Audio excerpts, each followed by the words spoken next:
Bonjour à tous, je suis super contente de vous retrouver aujourd'hui pour une nouvelle vidéo, surtout qu'en plus, comme vous l'avez remarqué, je ne suis pas toute seule. Je suis accompagnée d'une de mes magnifiques et adorables futures mariées qui a accepté, et je l'en remercie énormément, d'être filmée, donc pour que je puisse vous montrer les étapes du maquillage en vidéo. Donc un grand merci à elle et j'espère que la vidéo va vous plaire. On perd pas de temps, on commence tout de suite. J'ai commencé par préparer son teint. Alors il faut savoir que on a déjà fait un essai l'année dernière. C'était un maquillage super naturel et je lui ai donné plein de conseils pour prendre soin de sa peau. Et du coup, je dois dire que niveau hydratation, elle était au top.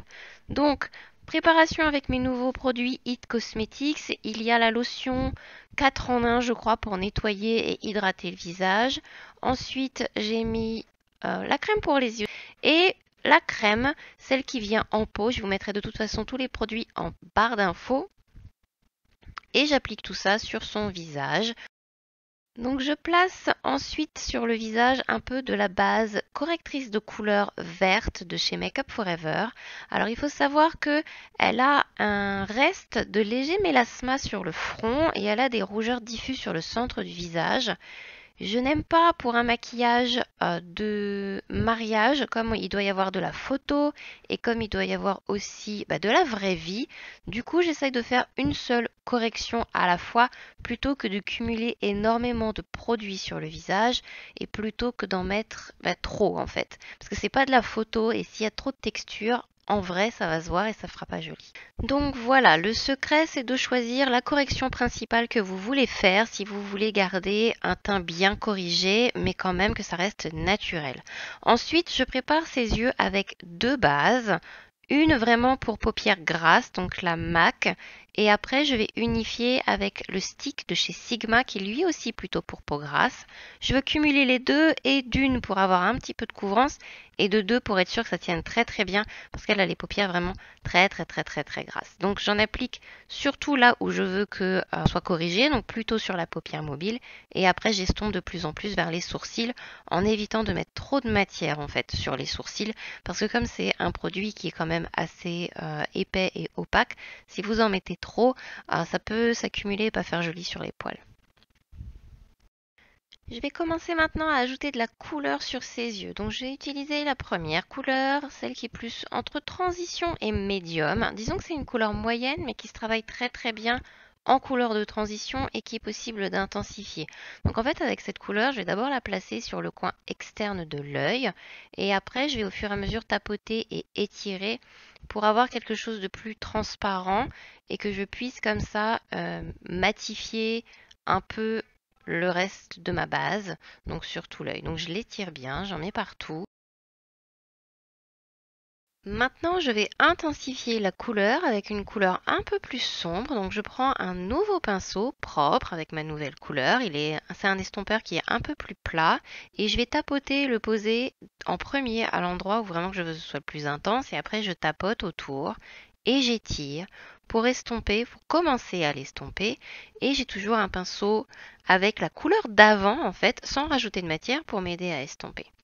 Ensuite, avec un smudger, donc c'est un pinceau plat qui sert à étirer et à smoker le ras des cils, je vais appliquer un brin sombre, presque noir en fait, sur le long des cils pour commencer à étoffer la racine des cils, pour m'aider à faire mon eyeliner et aussi pour commencer à assombrir au fur et à mesure le coin externe des yeux.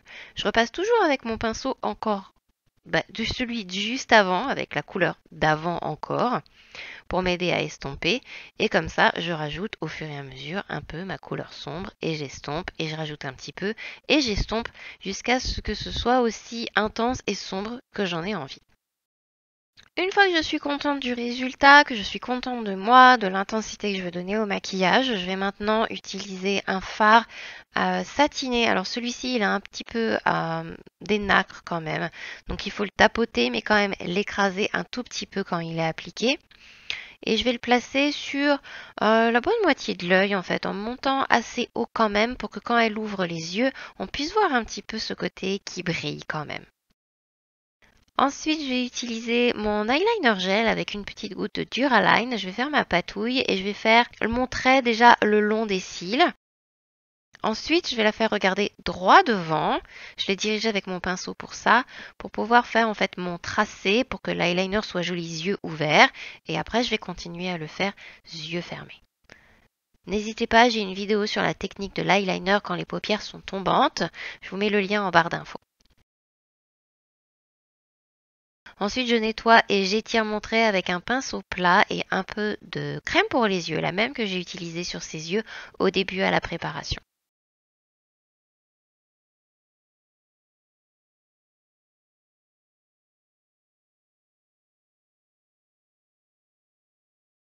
Là maintenant je suis contente, donc du coup je nettoie sous les yeux avec un chouïa de démaquillant parce qu'il y a quand même pas mal de nacres qui sont tombées. J'ai rajouté un peu de crème sous les yeux du coup comme j'avais vraiment utilisé un peu du démaquillant.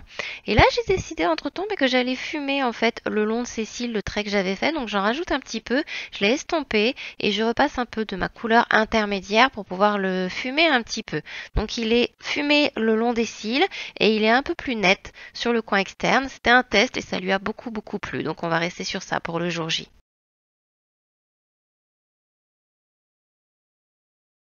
Je place un peu de correcteur sur ces cernes. Elles sont de couleur marron, donc j'ai choisi le Magic Vanish de Charlotte Tilbury.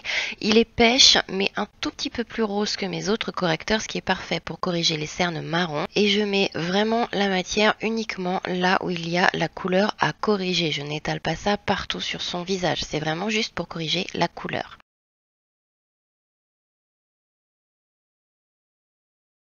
Je poudre un petit peu avec ma poudre de chez Laura Mercier, poudre transparente très fine. Et maintenant, avec une grosse éponge, je passe un peu le fond de teint Ultra HD partout sur le visage.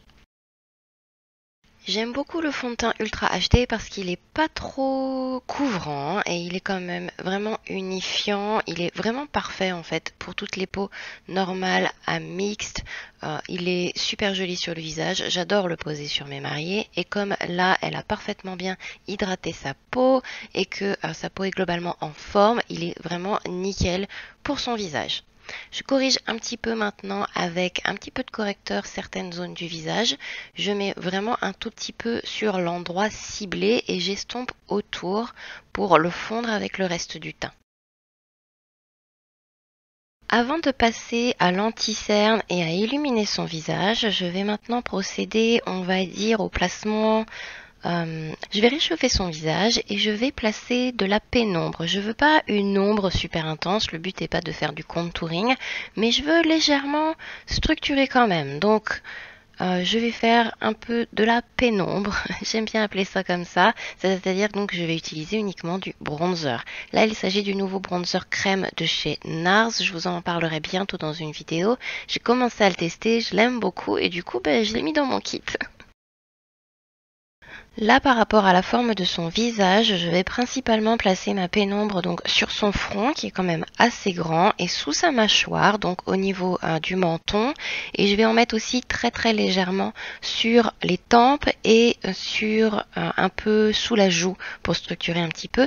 Je vais en mettre très peu sur le nez. Souvenez-vous que pour un résultat naturel, il faut toujours mettre moins de matière sur le nez que ce que vous mettez sur le contour du visage. Maintenant, avec un pinceau, je vais placer un peu l'anti-cerne en tapotant. Donc là, c'est le Ultra HD de Make Up For Ever que j'aime beaucoup et que j'utilise presque plus que celui-ci. M'arrive encore d'utiliser quand même celui de NARS, mais je sais pas, j'adore celui de Make Up For Ever. Donc je le dégaine le plus souvent. Pour les peaux sèches, pour les peaux normales et jusqu'à peau mixte, à moins d'avoir... ouais, jusqu'à peau mixte. Voilà, j'estompe tout doucement et j'évite d'aller trop près de la racine des cils. Je corrige un peu aussi au-dessus de sa bouche et un petit peu autour du nez parce qu'on a toujours des petites veines sur le nez qu'il faut cacher un peu plus et avec un pinceau et un peu d'anti-cerne, c'est toujours un peu plus précis que d'y aller avec une grosse éponge ou un autre outil. Pour poudrer son visage, je me suis dit que la poudre parfaite dans son cas, donc pour sa peau qui est assez normale, mais qui a encore légèrement de la texture sur le visage et qui peut transpirer quand même assez facilement et beaucoup quand il fait chaud. Bon, le jour où je l'ai maquillée, il faisait pas très beau, mais j'ai quand même choisi la poudre donc de Charlotte Tilbury, la Airbrush Flawless, qui donne vraiment un fini velouté que j'adore. Si vous avez la peau grasse, elle ne sera pas faite pour vous par contre, donc faites attention. Donc je l'ai poudré sur tout son visage.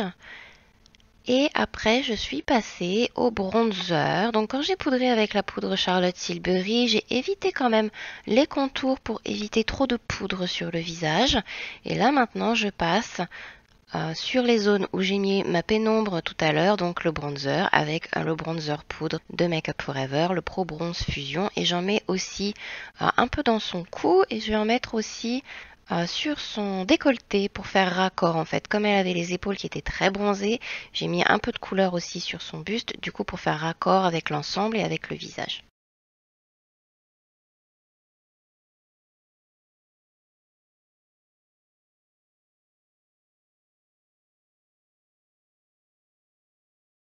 Je vais mettre maintenant un peu de base colorée, donc beige sous les yeux pour faire tenir les fards et que ça reste raccord avec le dessous des yeux là où j'ai mis l'anti-cerne. Ça va me permettre d'avoir une meilleure tenue et d'avoir un effet plus camouflant sur le dessous des yeux en utilisant une base qui est colorée.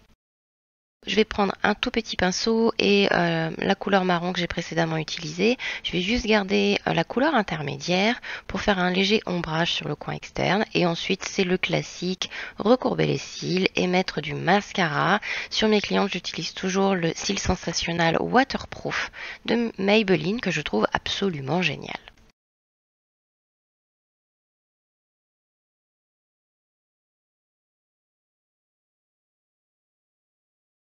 Alors, je vais remplir ses sourcils. Je suis en train de tester les couleurs. J'hésitais entre soft brown et j'hésitais avec medium brown. Et finalement, je trouvais que medium brown de Anastasia collait beaucoup plus à ses cheveux, surtout avec. Je trouvais que ça rendait plus naturel en fait. Donc du coup, je vais remplir ses sourcils.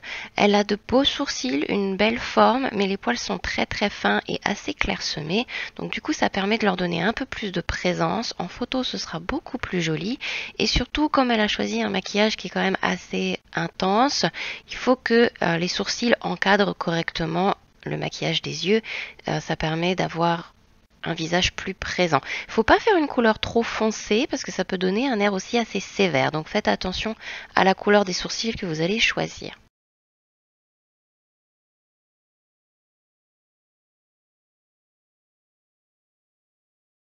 On va maintenant passer au maquillage des lèvres et c'est toujours bien d'enlever au maximum le baume que vous avez placé dessus pour hydrater. Donc quand vous commencez à maquiller, préparer la peau, vous mettez le baume et avant de passer au maquillage des lèvres, vous enlevez vraiment le surplus. Vous n'hésitez pas même à essuyer parfois. Avec certains rouges à lèvres, c'est mieux d'en enlever le maximum. Je vais passer au dessin, au crayon avec un Artist Color Pencil de Make Up For Ever et ensuite je vais maquiller les lèvres avec mon rouge duo ultra tenue de Chanel. La couleur qu'elle a choisie, c'est Tender Beige. Donc je place d'abord la couleur. On attend que ça sèche. Il faut que ça devienne collant. Du coup, pour pas perdre de temps, je place un peu de blush sur ses joues. Donc là, il s'agit d'une palette malheureusement qui est en édition limitée, qui ne se trouve plus. Mais vous pouvez trouver les duo, bouquet de blush, quelque chose, encore sur Beauty Bay, je crois, mais cette palette n'existe plus. Et là, maintenant, on passe donc à la deuxième phase du rouge Chanel, donc au gloss. Il a une excellente tenue dans le temps, il tient vraiment très très bien et ça reste brillant assez longtemps quand même. Un petit coup de spray, et je repoudre un petit peu sur certaines zones du visage. Il ne faut pas hésiter, la méthode du sandwich, c'est hyper efficace pour bien faire tenir le maquillage.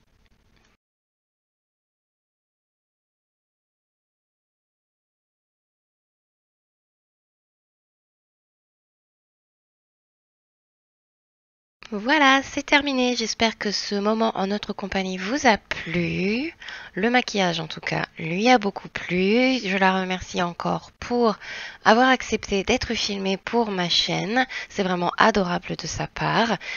Je n'ai plus grand-chose d'autre à vous dire. J'espère que vous avez passé un bon moment. J'espère vous revoir dans la prochaine vidéo. Je vous fais plein de gros bisous et je vous dis à la prochaine. Bye bye!